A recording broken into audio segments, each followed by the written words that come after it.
ఒక ఊరిలో ఒక అమాయకపు పిచ్చుక ఉండేది.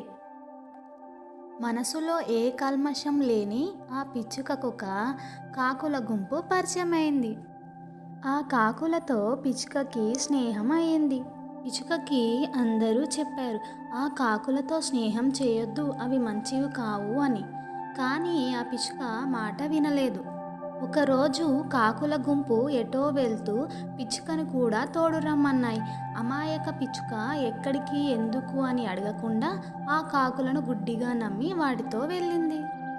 కాకులు ఒక పొలానికి వెళ్ళి అక్కడ మొక్కలన్నింటినీ ధ్వంసం చేయసాగాయి.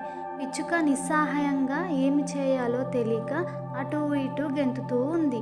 ఇంతలో ఆ పొలం రైతులు పరిగెత్తుకుంటూ వచ్చి ఒక పెద్ద కర్రతో ఆ కాకులని కొట్టడం మొదలెట్టారు. కాకుల గుంపుకు ఇది అలవాటే. అవి తుర్రున ఎగిరి పారిపోయాయి.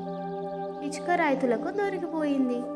బాబోయ్ బాబోయ్, నా తప్పేమీ లేదు, నేను అమాయకురాల్ని, నేనేమి చేయలేదు, నన్ను వదిలేయండి అని పిచ్చుక ప్రాధేయపడింది.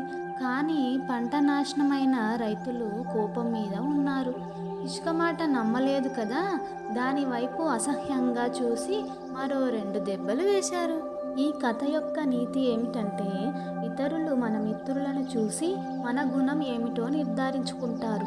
అందుకే మనం మంచిగా ఉన్నా మన స్నేహితులు చెడ్డవారైతే మనం కూడా చెడ్డవాళ్ళమే అనుకుంటారు.